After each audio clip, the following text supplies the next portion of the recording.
Hello, this video will be about what settings to use with Assetto Corsa for your SimuCUBE direct drive wheel. Before you start the game, you want to change a thing.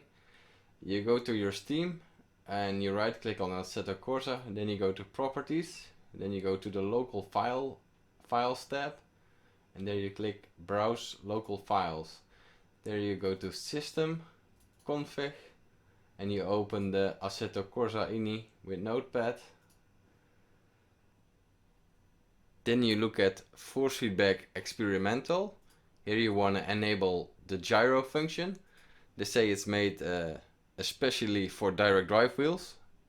I'll tell in short what it does. If you don't have it enabled and you take let's say the Formula 1 F2004 car and you drive at low speed, the force feedback is really weak and you don't feel a lot. And when you go to a high downforce, high speed corner, the steering gets really heavy. It's like a too extreme difference between the two. If you enable the gyro, you will have more strong feedback when driving slow, and at high speed you still get stronger feedback, but the difference is smaller. It's better, a lot better. You also have more detail overall with this enabled. Another thing you want to change is the soft lock. It's basically the bump stop. You want to put 0 to disable it, because it's really horrible. It's so strong, it just bounces off. I'll show you what happens.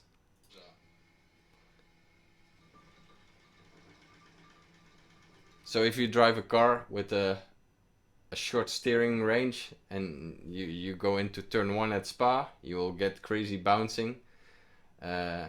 So you want to disable it. I'll talk about a workaround a little later, but the problem is not really there in most cars. It has quite a big steering range, so you just use 900 for all the rest of the cars. But for Formula 1 you use a different setting. So these were all the settings you want to change here. So you just click File and Save.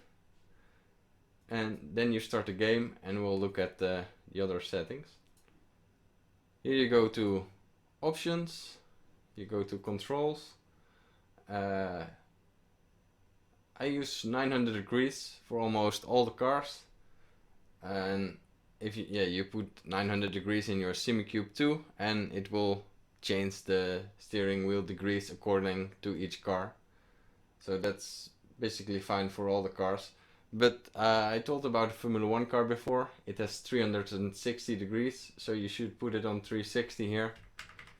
And also put it on 360 in your SimuCUBE, and then have some good settings for the bump stops. I would advise you to copy these settings for the bump stop. These work pretty good with any game. And put -20 here. You'll still have 900 degree steering range, but you will have an extended range for the bump stop. And this way you can use a bump stop in game that doesn't bounce. This one doesn't bounce. The in-game one is horrible, as you saw in the short video before. After that you want to go to Advanced. You have the force feedback gain. 50% is enough for me. It's pretty strong. You can put 100 if you want stronger steering, but then you'll have to put it lower with the in-game apps here, or turn it down in the SimuCUBE settings, but that's up to what you want. The other settings, you don't want to use any filtering. You don't want to use any min force. It's a direct drive wheel. It has no dead zone. All the effects, curb effect, road effect, slip effect, ABS effects, you want to turn them all off.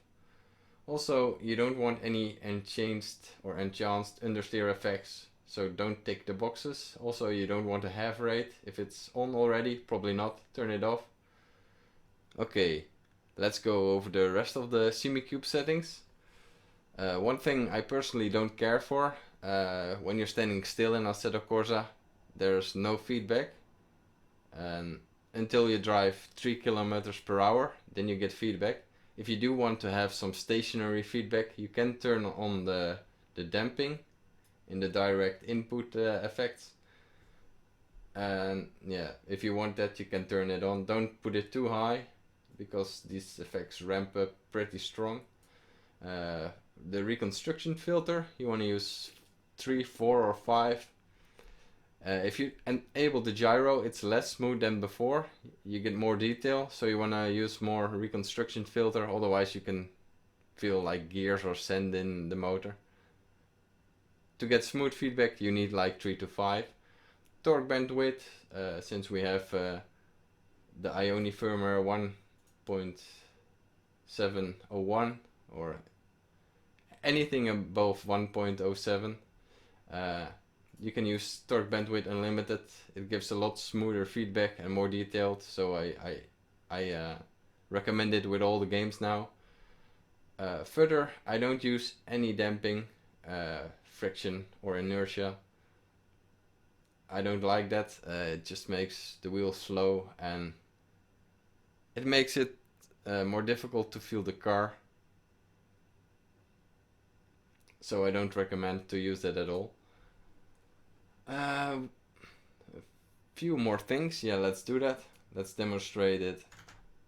Let's put it on 360 degrees just for the Ferrari. 360. And then you go to control panel. And the main controls, and there you, yeah, it was already on degrees of rotation. You put it on 360. If you don't get an exact number, you can use the arrow keys to make it one lower or higher, since you can't drag it that precisely. Let's go on track and quickly tell you a few more things. The force feedback is linked to the frame rate, so you really want a frame rate above 100 all the times, otherwise your force feedback gets worse and more choppy and less detailed. So yeah, basically turn the graphics down if you don't have a high frame rate, because it improves the feedback a lot.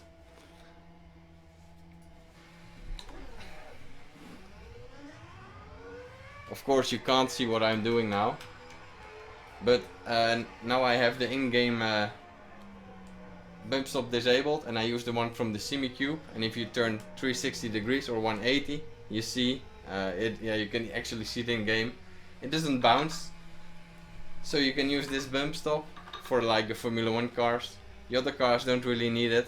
You can use 900 and you probably won't pass the bump stop ever unless you spin or something.